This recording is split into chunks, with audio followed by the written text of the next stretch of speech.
그리고 뭐 삼겹살 먹고 설사할 때 이렇게 나오죠. 이렇게 물처럼 나오는 거 이거는 염소똥이라고 하는 거고. 근데 이 놀랍게도 내과학 책에 이런 똥에 대한 그림이 하나도 안 나와요. 지저분하니까. 그런데 소변은 나오거든요. 소변은 안 지저분하죠. 소변 본 다음에 소변을 본 다음에 손을 안 씻어도 된다고 얘기하는 그 의사들이 있어요. 들었어요. 비뇨기과 선생님이 그래요. 손을 안 씻어도 된다. 왜냐하면 소변 검사하면 소변에는 균이 있으면은 방광염이고요.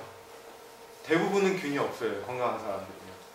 그래서 소변에 몸에 이렇게 묻혀지면은 이게 더럽다고 생각하면 안 되죠. 약간 냄새가 좀 날 뿐이지.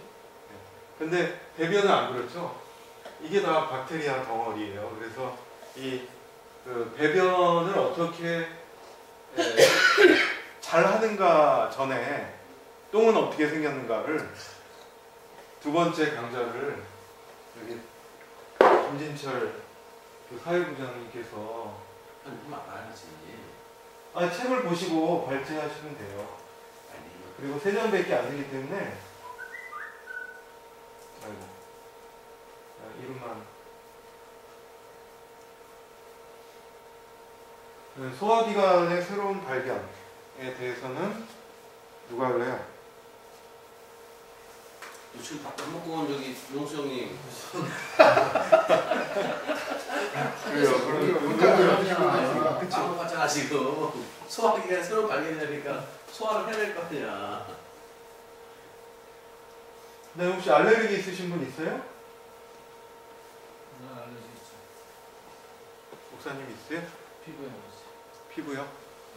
장관 알레르기, 뭐 글루텐 불내성이나 이런 얘기 들어보셨어요? 몰라. 네.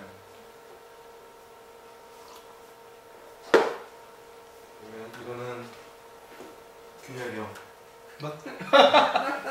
알레르기 있는. 스트레스와 우울감기는 제가 할게요. 그래. 그거 제일 좋은 거 딱 맞네. 아니야, 밑에 5, 6, 7은 다 괜찮은 거 같아요. 그다음에 좋은 미생물은 김지수. 김지수. 6번이 가장 두꺼워요. 좋은 미생물은 내 전공인데. 아, 그래요? 그럼 김준이요. 두 사람이 알아서 바꾸고요. 그 일주일 전에 교회에서 제가 프린트를 해가지고 드릴 테니까. 네. 오늘은 첫 번째 강의 시간으로 개관 시간입니다. 오늘 하라는 얘기 아니고 저거 앞으로 하라는 얘기구나. 예. 예. 이해력이 좋다. 제가 대학원 강의를 일부러 이번 학기에는 안 하기로 했어요. 이 강의 준비하느라고. 그래서 아마 제가 오늘 보여드리는 슬라이드가 거의 여러분들이 발제하실 6가지 종류의 것들을 다 아우르는 것이고, 쭉 사진이나 그림을 보시면서 어떤 내용들이 이 강좌에 숨어 있는지를 한번 보시면은 재밌으실 것 같습니다. 먼저 이 그래프에 대해서 좀 말씀드려야겠는데요. 어느 지역사회에서 1년 동안 1000명의 주민을 대상으로, 맨 위에가 1000이죠. 맞죠? 네. 좀 잘렸는데 800명이 아프대요. 1년 동안. 그러면 217명이 병원에 가는데 327명은 그냥 주위에서 자기의 증상에 대해서 토로하는 사람들. 800에서 327을 빼면 몇이에요? 참는 사람이요? 네, 참거나 아니면 그냥 저절로 해결되는. 473이요. 네, 그 정도가 자기가 그냥 800명 중에 470명 정도는 그냥 참거나 그냥 증상을 디펜스 메커니즘이라고 하죠. 열나면 당연히 열이 내릴 거고, 그 다음에 설사하면 시간 지나면 굶으면 설사는 멈출 테고, 그러니까 4분의 어떻게 되는 거예요? 3. 그러니까 800명 중에 400명이면은 반 이상이 8분의 5죠. 예. 역시 기계공학 기계적으로 아무튼 반 이상. 예. 반 이상이 그냥 낫다고 보면 되는 거예요. 그리고 저 맨 밑에 1명이라고 돼 있는 거 있죠.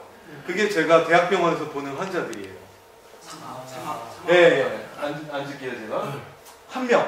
한 명이 저희 병원에서 보는 환자가 1000명 중에 1명을 보는 거예요. 그러니까 제가 이 대변에 대해서도 내과 교과서에 아무런 저런 모습에 대해서 묘사를 하지 않았는데 하물며 저런 400 몇 명 되는 사람들의 그런 증상들은 어디에서 배울까요, 의대생들은? 전혀 배운 바가 없어요. 자기가 느끼고 한 번도 느끼지 않나요? 그래서 살면서? 자기가 살면서 느끼는 건 아주 일부이기 때문에 예를 들어서 방귀는 왜 나오는가, 트름은 왜 하는가 이런 거에 대해서 의과대학에서 배우는 바가 없어요. 혹시 배웠어요? 김지수? 저는 옛날에 다른 책에서 봤던 것 같아요. 다른 책에서 보지 의과대학에서는 가르치지 않습니다. 이거의 중요성은 무엇이냐면 한 명의 대학병원에 오는 그 사람을 진찰을 할 때 피검사도 하고 심장 사진도 찍고 뭐 여러 가지를 하잖아요. 그런데 괜찮으면 괜찮다고 얘기를 해요. 그러면 환자는 어떻게 하겠어요? 근데 아픈데. 아픈데 예? 그 아픈 거에 대해서 해결해 줄 사람이 없는 거예요. 근데 몸이 자연적으로 해결을 할 수 있다라는 것이 그만큼 4분의 3 정도가 되는 거고, 나머지 것들은 그 주위 사람들한테 물어보거나 아니면은 저기서 보이는 21명에서 65명이 가정의학과 의사, 저건 미국 데이터인데 가정의학과 의사한테 가는 거예요. 그래서 슬라이드를 왔다 갔다 하게 해서 죄송한데 제가 준비한 것 중에 직내가 한 명이 있습니다. 36세 김모희라는 분이 배가 불편하고 소화가 안 되고 자꾸 그 방구도 끼고 대변을 루즈 스툴이라는 게 뭐냐면 여기에서 보시는 이런 형태가 5번 같은 형태가 루즈 스툴이라고 해요. 우리나라 말로 표현하면 뭐 어떻게 표현할지는 모르겠어요. 그런데 설사는 아니고 그냥 무름변이라고 이야기하면 되겠네요. 네. 이제 무름변 환자가 늘 기분 나쁠 정도로 5, 6년 전부터 하복부 불편감이 있고 음식만 먹으면 소화 안 되고 매사에 기운 없고 짜증나고 병원을 전전하는 그런 타입이 있는데, 아까 보신 이것은 맨 왼쪽이 혀고요. 그 다음에 부계, 성대, 식도 쭉 내려가서 심의장까지 쭉 본 거예요. 저다 정상 소견입니다. 그리고 위에 기저부를 본 거예요. 또 대장 내시경도 봤고 맹장까지 봤고 특이 소견 없었고 소장까지 보고 소장도 괜찮았어요. 그래서 이것은 그 의대생들에게 강의하는 노트이기 때문에 좀 영어나 그 약재가 들어가 있는데 암이나 궤양이 없으니까 그냥 기다려봐라, 뭐 괜찮다 이렇게 돌려보는 경우가 많죠. 그리고 두 번째는 정신과 약물을 많이 쓴다는 겁니다. 그리고 세 번째는 뭐 많이 쓰는 약들을 한 3가지 정도 조합해서 주고 기다리는 거고요. 뭐 내과에 보내거나 아니면 가정의학과에서 진료를 하는, 저 5가지 중에 하나만 배우지 나머지는 배우지 않는 거예요.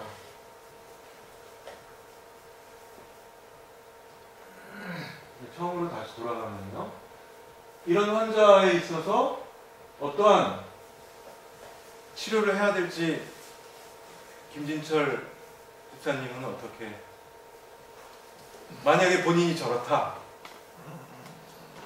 네. 저건 심리적인 겁니다. 심리적인 거예요? 네. 네, 진용수 일단 참아보고 도저히 안 되면 네. 그다음에 약국을 가고, 약국 가고, 도저히 안 된다 네. 그럼 병원 가요. 병원 가고. 근데 일단은 병원에서 다 괜찮다고 얘기한 거예요. 병원 갔다잖아. 다 뒤졌어요. 식도에서 다 뒤져서 해부학적으로 뭐 그냥 우연만 있어요.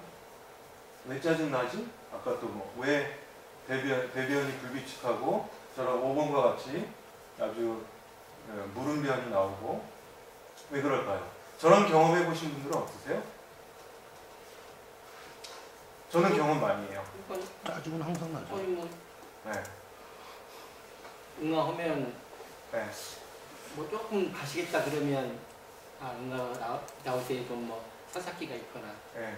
뭐 이렇게 발생하면 네. 그거를 일단은 뭐 먹질 않고 그걸 네. 으로써 그거를 치료가 되도록 네. 일단은 하는 방법을 일단 처하거든. 저 같은 경우는요. 네. 제일 좋은 방법이죠. 몸의 반응을 들어보는 거예요. 네. 김지수, 몸의 반응을 들어보는 거 본인이 경험한 건 어떤 몸의 반응을 들어본다. 저 2주 전에 자전거 타다가 한번 넘어졌어요. 네. 그 정보개발한 거기 갔다가. 네. 근데 이제 여기가 욱신거리더라고요. 그래가지고 왜 욱신거리나를 갖다가 보니까 뭐 다른 게 다친 것 같진 않고 예전에 그 갈비뼈를 갖다가 이렇게 딱 넘어지면서 팔꿈치로 갈비뼈를 쳐서 금이 약간 갔나 보다. 딱 그런 사진 느낌이- 찍거나 이래 봤어요? 안 찍었는데 그 느낌이 오더라고요. 예전에 느낌이. 뼈에 금이 갔을 때 느낌과 똑같은 느낌으로 아프더라고요. 그래서 어떻게 했어요? 그래가지고 그냥 냅뒀죠. 그렇게 심하게 아프지는 않으니까 네. 그냥 뭐 숨을 몰아쉴 정도로 뛴다든가 아니면 누워있다 갑자기 일어난다든가 그럴 때만 좀 근질근질거리게 아프니까 괜찮아지더라고요. 대부분이 그렇죠. 네. 그게 800명에 해당하는 거예요. 아까 그래서 480명. 네, 안 간 사람. 네. 네. 홍태현은 어떤 경험이 있어요? 몸에 자기의 소리를 들어본 경험이 있어요? 그 몸이 안 좋고 이렇게 병원에 가본 건 아니지만 특별하게 원인을 알 수 없을 때는 그 생활 습관을 조금 바꿔보는 것. 그 음식 먹던 거를 좀 양을 줄인다든지 먹는 종류를 바꿔본다든지 아니면은 저기 운동을 좀 꾸준히 해본다든지 그런 거 약간의 노력을 좀 더 하는 거예요. 이유가 와. 없이 아파본 적이 별로 없어요. 여기 있는 분들은 완전히 저 김진철 사회부장님 빼고는 다 100점이에요. 몸에 대해서 그러니까 우리가 알 수 있는 몸의 반응들을 잘 들어보는 게 이 수업의 목적인데 그 중에 이 대변의 색깔이나 대변의 냄새 또는 대변을 보고 알 수 있는 방법을 우리가 공부를 하는 거예요. 그런데 통증이라는 것 있죠?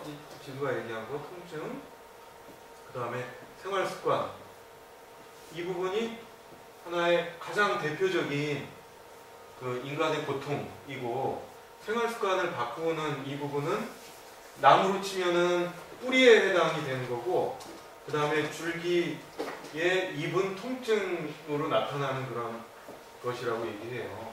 최근의 논문에 의하면 통증은 거의 뇌에서 일어난다고 해요. 그래서 3개월 이상 된 통증은 정말 무릎이 아파서가 아니고 뇌에서 아픔을 느끼기 때문에 통증이 일어난다고 생각하고 있어요.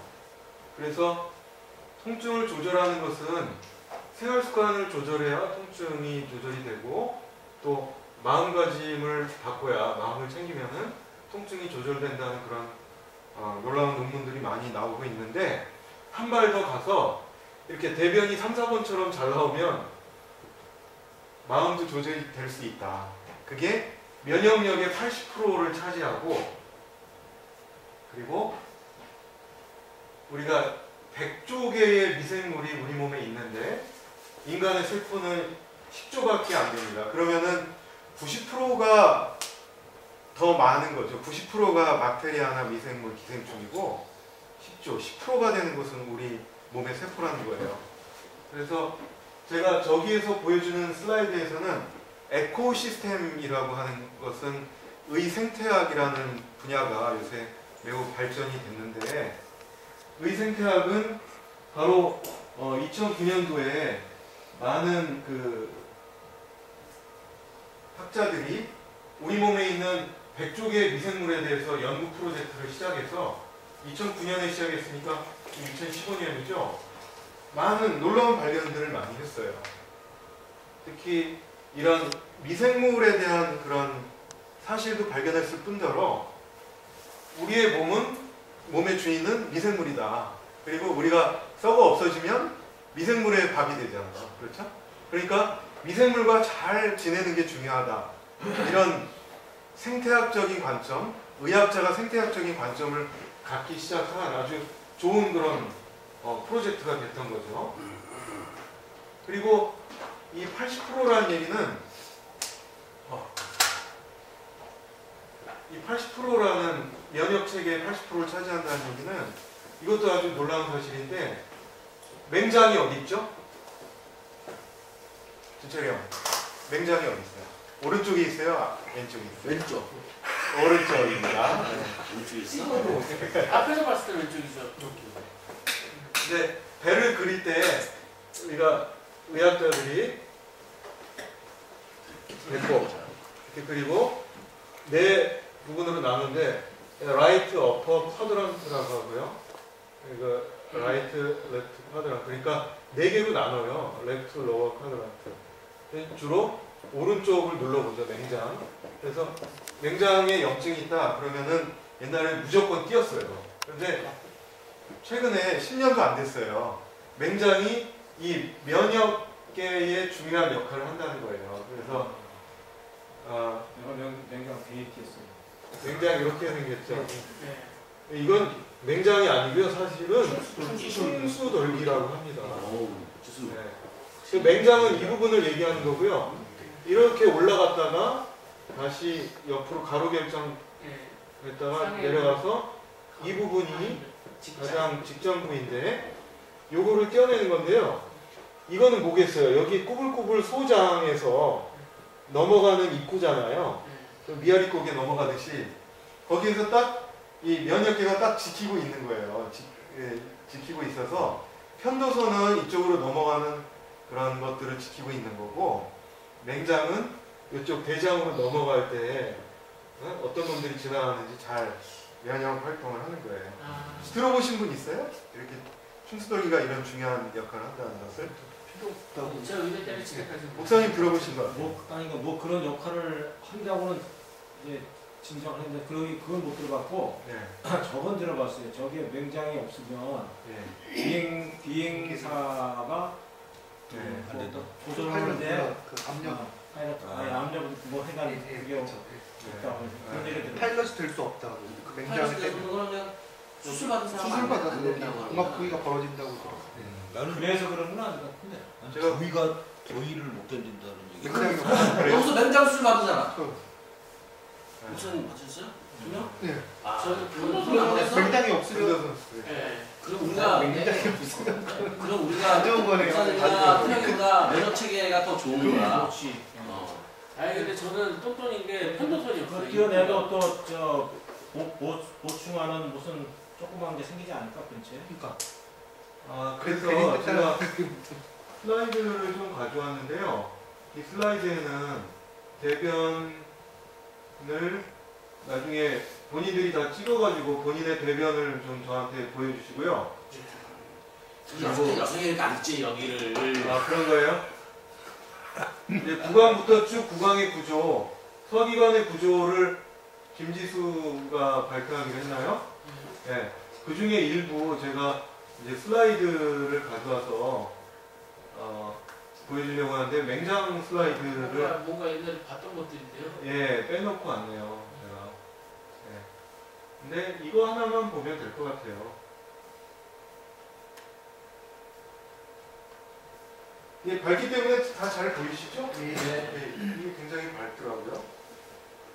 보시면은 소화기기 계통은 입에서 항문까지고 도석기관은 치아, 혀, 침샘, 간, 쓸개, 이자 뭐 이런 것들이 있는데 이 대장에 100쪽의 미생물 중에 한 4,000개 정도가 있고요.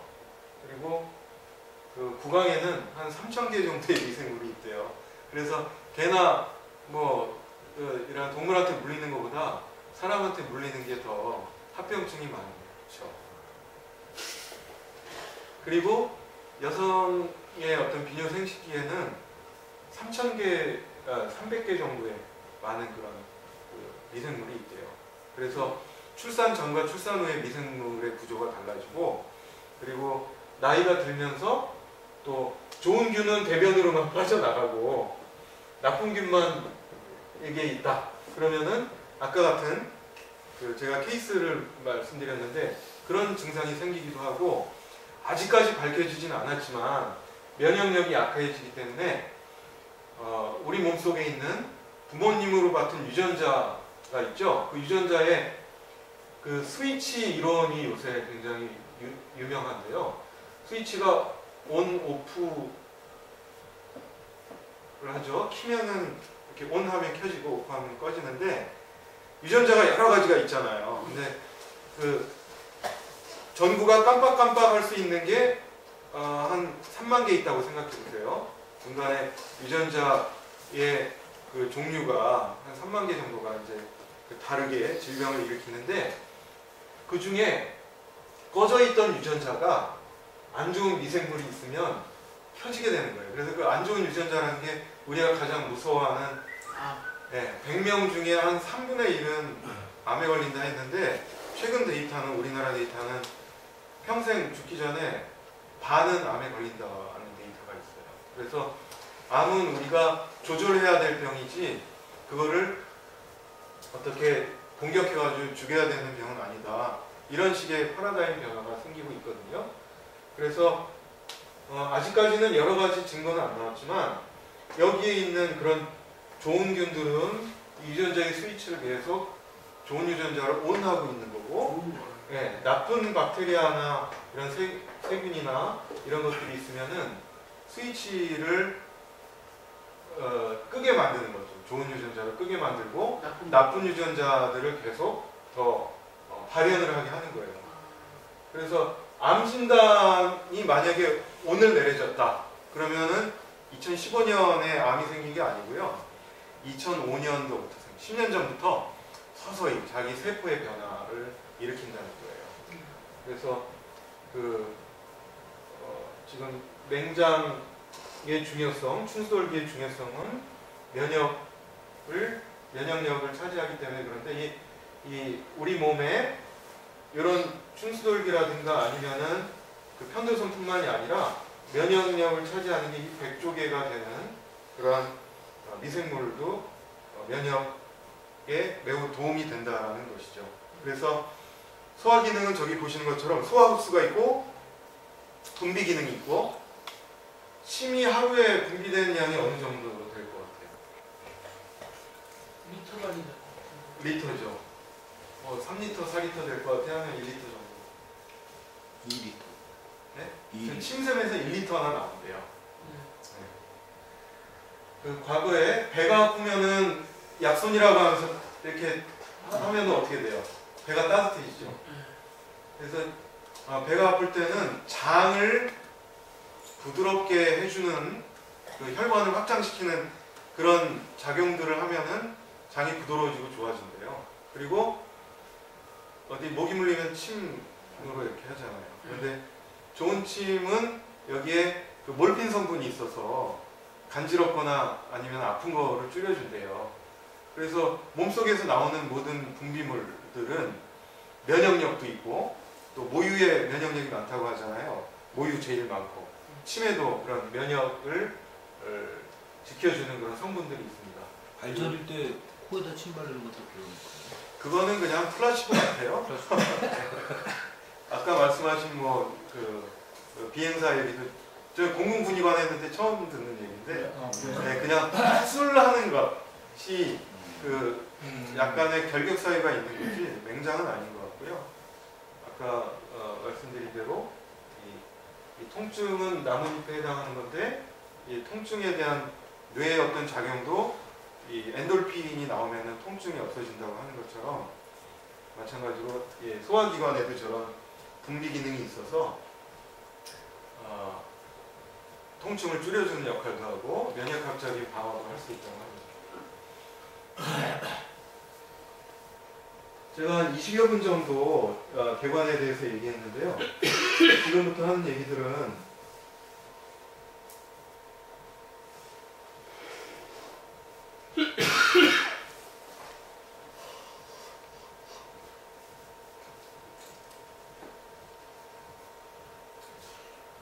주위 기관들 이제 구강에서부터 충수돌기, 대장까지 개관적으로 얘기했고요. 간의 기능에 대해서 좀 얘기를 하겠는데요. 간은 완전히 피덩어리라고 하죠. 피덩어리. 그 소의 천엽인가요? 뭐죠? 간이죠? 네. 그거 다 그냥 피덩어리잖아요. 그리고 대변 색깔이 노란 이유가 간에 있는 여러 가지 적혈구가 변해가지고 노란색으로 변하고 박테리아가 갈색으로 바뀌어가지고 대변 색깔이 이런 건데, 간에서는 그 우리 몸의 전체적으로 영양분을 저장하는 기능도 하면서 글라이코겐이라고 하죠. 저거는 우리가 탄수화물을 먹거나 지방을 먹거나 글라이코겐 형태로 저장을 합니다. 그리고 해독작용을 하죠. 술을 먹으면 일부 간의 대사 사이클을 돌아서 해독작용을 하고, 제가 말씀드린 혈액의 잔해를 제거한다는 게 바로 이런 그 대변의 혈액의 잔해를 제거해서 대변으로 나오게 하는 그런 기능을 하고 있는 거예요. 그리고 호르몬, 인슐린이라든가 갑상선 호르몬이라든가 이런 것들을 활성화시키고 분해하는 아주 큰 역할들을 하고 있죠.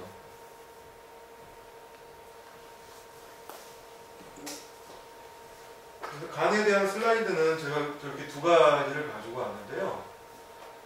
저 맨 위에 에탄올이라고 되어 있죠. 네. 근데 술이 C2H5OH 이게 술만 있는 게 아니라 거기에는 과실주를 담그면 거기에서 메탄올도 생기고 알데하이드도 생겨요. 그렇죠. 그런데 메탄올과 알데하이드는 자동으로 넘어가게 돼 있네. 그냥 마칠게요. 요 간에 대한 얘기는. 저기 알데하이드 나오죠? 저게 여러 가지 저런 기능에 영향을 미치는데, 항체에도 영향을 미치고, 그 다음에 피부가 쭈글쭈글하는 데도 영향을 미치고, 그리고 그 염증에도 영향을 미쳐요. 그래서 그 알데하이드라든가 아니면은 그 소주가 사실은 에탄올이라고 하지만 사실은 공업용 알코올과 성분이 비슷한 메탄올에 가깝거든요. 증류주는. 그래서 이 메탄올의 섭취는 우리 몸에 영향을 주고 장의 건강에도 영향을 주기 때문에 되도록이면 과실주나 아니면 메탄올이 섞여 있는 그런 술들은 자제하는 게 좋아요. 그래서 그러면 뭐 막걸리가 좋으냐? 근데 막걸리 성분을 분석해봤더니 뭐 유산균이 많다고 좋다고 하지만, 일단 대변을 넣는 데는 유산균이 들어있는 막걸리가 좋긴 좋아요. 그런데 막걸리에도 한 2% 정도는 솔비톨 성분, 뭐죠? 인공감기. 네, 인공감미료가 들어있어요. 그래서 그 인공감미료가 인체에 미치는 영향은 아주 안 좋은 거지 않습니까? 그래서 뭐 술에 대해서는 아직 결론을 못 내렸는데, 되도록이면 좋은 술을 적게 마시는 게 맞지 않을까. 네, 저는 잘 자, 이제부터 있잖아요. 본론에 들어가겠습니다. 제목이 장 그리고 건강, 환경 뭐 이런 건데요. 잘 안 보이죠? 좀 끄고 볼까요? 이제부터. 저 글씨 잘 안 보이시잖아요. 네. 45억 년 전에 지구가 시작되고, 그 중에 맨 왼쪽에 보이는 박테리아는 거의 그 유핵 세포도 있고 진핵 세포도 있는데, 맨 오른쪽에 있는 애니멀, 그러니까 동물보다는 가장 원생 그런 그 바이오체에 해당하는 거고요. 그리고 멍게 있죠, 멍게. 네. 멍게는 개불 이런 것들은 재밌는 게 자기가 딱 정착을 하면 뇌가 없어진대요. 뇌가 없어지고 그냥 소화기관만 남은대요. 그래서 제가 여러분들한테 드리는 그 복사하는 책에 어떤 분들은 아주 재밌는 멍게에 대한 이야기를 읽으실 것 같은데, 멍게는 저쪽 중에 그 어디에 해당하는지는 제가 잘 기억은 안 나지만, 그냥 뭐 그 척추동물보다는 아주 미생한 생물이지만 뇌가 없이도 살 수 있는 그런 생물이 멍게라고 합니다.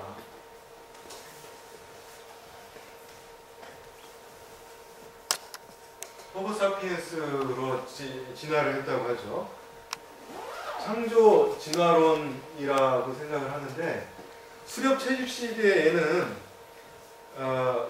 이제 이제 사냥을 해서 먹다가 그 곡물을 기르기 시작하면서 아밀라제라는 성분들이 유전적으로 농경민족은 한 5개 있고 유럽 사람들은 한 4개 정도밖에 안 된대요.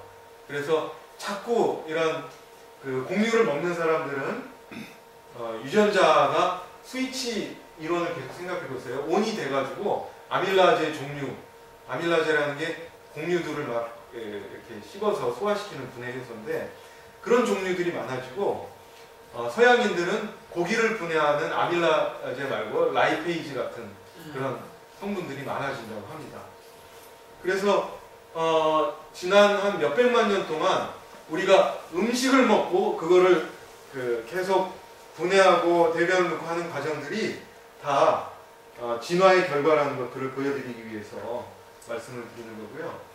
지금 저거는 유전자의 그 검사를 해가지고 어디에서 어디까지 이렇게 그 인류가 이동했는지를 그려본 그런 데이터고요.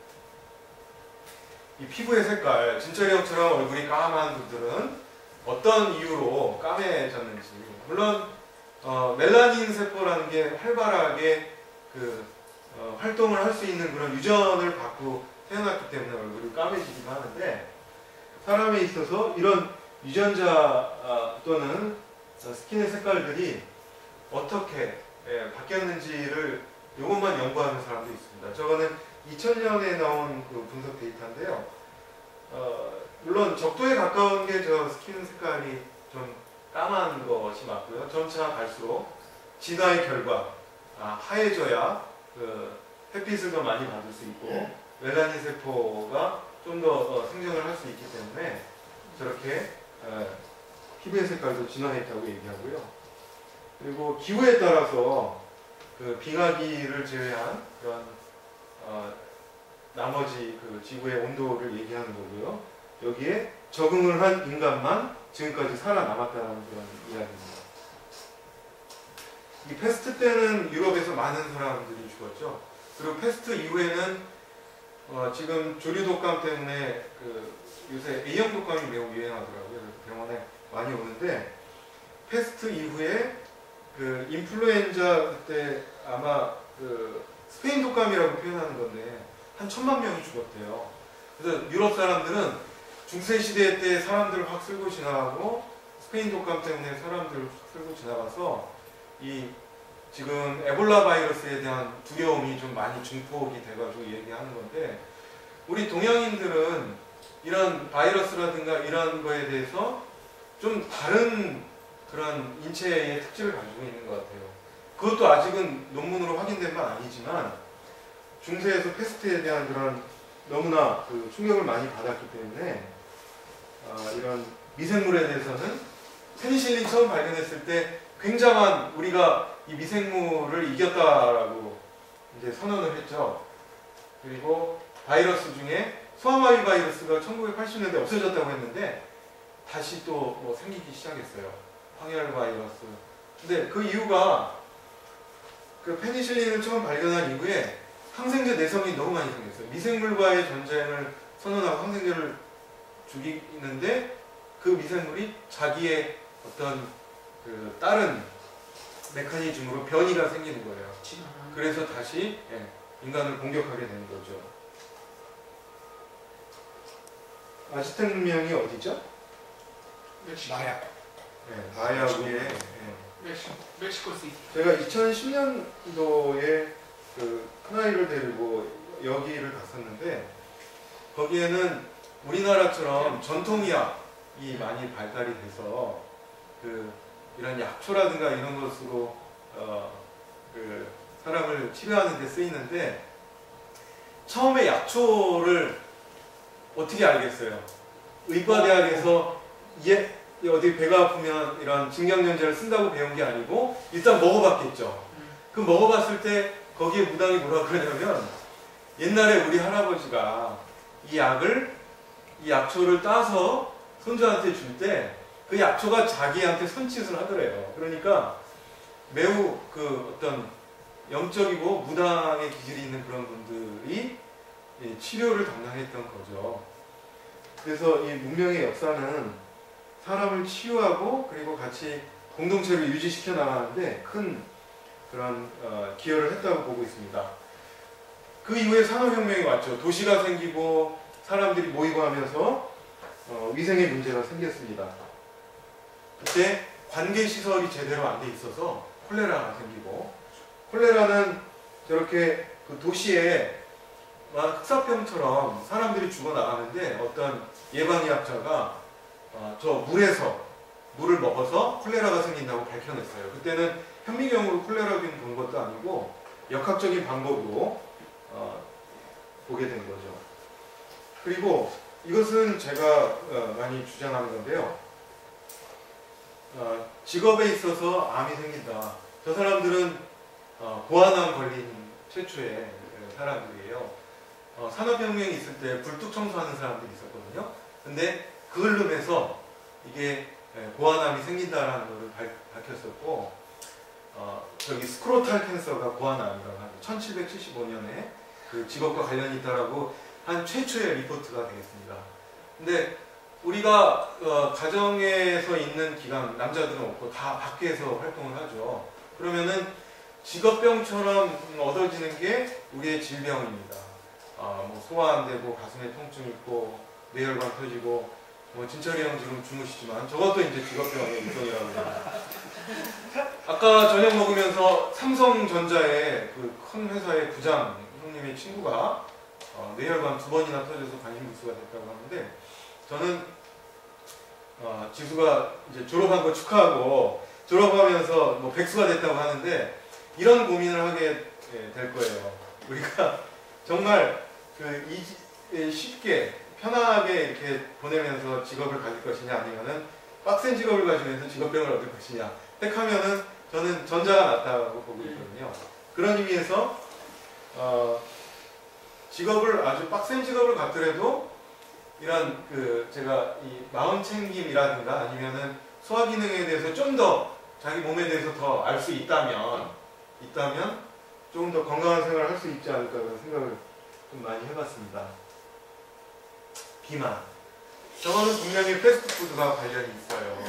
그리고 비만의 유전자도 이렇게 온오프의 관점이 있는데, 제가 최근에 연구하는 게 유전자 연구입니다. 그리고 특히나 비만 중에서도 대사성 증후군, 백모수 집사님이 저희 병원에 오셔가지고 대장 검사도 하고 전체 검사를 했는데, 그 백모수 집사님은 대사성 질환, 메타볼릭 신드롬, 비만은 아니에요. 근데 허리둘레가 90cm가 넘고, 그 다음에 중성지방이 170이 넘고, 그리고 운동을 많이 하면 올라가는 좋은 콜레스테롤이 있는데 그게 40 이상이 돼야 좋은데 40 이하이고, 그 다음에 혈압은 고혈압은 아니지만 경계성 혈압이고, 당은 126이 넘으면 혈당 당뇨라고 하는데 100에서 125 사이 어중간하게 이렇게 이 5가지의 그런 진단이 내려지면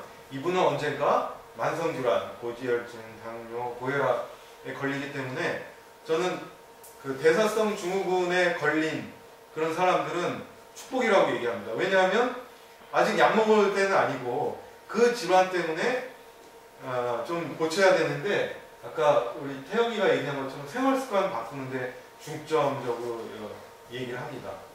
근데 재밌는 게 혈당이나 혈압은 막 운동을 하게 해가지고 3개월 뒤에 봅시다 해서 좋은 콜레스테롤, 40 이하인 콜레스테롤을 40 이상, 50 이상 이렇게 오르게 해서 그 운동을 하게 되면 혈당도 좋아지고 혈압도 좋아지거든요. 그런데 고지혈증은 먹는 거랑 너무 관련이 있어요. 그래서 패스트푸드에는 일단 영양가가 매우 떨어지고 너무 그 기름기 쪽만 있고 포화지방이 많이 들어있죠. 그래서 패스트푸드는 되도록이면 그냥 생일에 한 번 먹으라고 얘기합니다. 그래서 시기가 이 대장의 대변에도 영향을 미치는 것도 많지만, 이런 제가 얘기한 그 5가지 질환이 모두 합쳐진 그 내장 비만, 그리고 고지혈증에 관련된 것, 고혈압, 당뇨에 관련된 것들도 매우 영향을 미치기 때문에 그런 부분에 대해서는 제가 저희 과에서 제일 많이 하는 거예요. 생활습관 바꾸기 하는 것. 그리고 이 술에 대한 것은 그 영국의 의사들 리포트가 한 몇 년 전에 나왔는데요. 그 알코올 중독의 진단은 그 진료하는 의사보다 많이 먹으면 알코올 중독이라고 그립니다. 그러니까 의사가 얼마나 많이 먹는지 영국 의사들도 수술이라든가 아니면 주치의를 하기 때문에 이 의사에게 밤에 전화 오는 사람들이 그렇게 많대요. 그런데 2년 전에 영국에 가보니까 그 영국 의사들도 자기의 생활을 누리기 위해서 그 조를 짜서 한 5명이 조를 짜가지고 돌아가면서 일주일에 한 번씩만 전화 받는다고 하더라고요. 그러니까 옛날에는 그런데 영국 의사들이 그렇게 술도 많이 먹고 꼴초인 이유가 너무 스트레스가 많아서 그랬다는 거예요. 근데 그 스트레스를 프랑스 사람들은 프렌치 파라독스라고 해서 와인을 먹었는데 이쪽 영미계 사람들보다 그 심장질환이 줄어들었다고 해서 이 프렌치 파라독스라고 하는 거죠. 그래서 와인을 많이 마셔라. 그런데 저 와인 많이 마시는 것도 나중에 알아보니까 와인 회사에서 연구비를 줘서 와인에 대한 선전을 하는 것이 아니었나, 이런 conflict of interest라고 얘기하거든요. 그러니까 그런 연구 논문을 쓸 때는 그런 거 조심해야 되는데, 이 건강기능식품을 먹으면은 이게 좋다라고 얘기하는 이유가 거기에서 돈을 받았기 때문에 그런 연구 결과가 나올 수밖에 없는 거잖아요. 이 와인도 마찬가지라고 하는데, 제가 모두에 말씀드린 와인도 오래될수록 좋다고 하는데 잘 보관하면 좋죠. 그런데 과실주의 기본적인 그 pitfall, 함정이 그게 알데하이드로 많이 변해서 그 경험적으로 그렇지 않습니까? 집에서 뭐 3년 된, 5년 된 뭐 당근술 먹으면 머리 되게 아픕니다. 그게 바로 알데하이드가 많이 축적이 돼서 오래돼가지고 변한 거예요. 그러니까 그런 술에 대해서도 우리가 건강한 음주를 해야 될 필요가 있습니다. 담배 피는 분 지금 자고 있어요. 2월 28일부터 이 금연에 대해서 국가에서 담배값 올리고 하면서 싼 담배도 뭐 내놓는다고 하지만 담배 진료 비용도 공짜로 하고 있습니다. 담배 그 약은 한 20% 정도만 본인 부담하고 나머지 70~80%는 국가에서 대준다고 하는데 6번을 가게 되는데요. 1주, 2주, 4주, 그다음에 6주, 8주, 그다음에 3개월 있다 이렇게 6번을 오게 되고요. 저는 6개월 뒤에도 다시 보게 하는데 타율이 있잖아요. 100명 중에 한 40명 정도, 30~40명 끊으면은 6개월 금연율이 좋다고 하는데 저는 한 70명, 80명 정도 끊어주게 하거든요. 근데 그 이유가 뭔가 봤더니 약물만 처방을 해서 담배를 끊게 하는 게 아니라 계속 괴롭히는 거예요. 전화도 하고 그러면 생활 습관을 바꾸게 하는 거죠. 제일 힘든 게 담배는 공인된 마약이라고 하지 않습니까? 이 니코틴의 그 수용체가 머리에 많은 사람들은 담배를 피다가, 잘 들으세요. 요것만 들으세요. 담배에서 이 니코틴, 도파민을 활성화시킬 수 있는 다른 쪽으로 전환을 시키면 돼요. 자기가 빠질 수 있는 대로. 그래서 장가를 가서 결혼을 해서 어디에 자기의 몸을 계속 굴리면은 담배를 끊을 수가 있어요. 가능해요. 근데 지금은 안 돼요. 그래서 저의 처방은 결혼을 시키는 거고 여자를 소개시켜주는 거고 결혼식까지 담배 끊는 약을 제공해 주는 것이 이제 저분의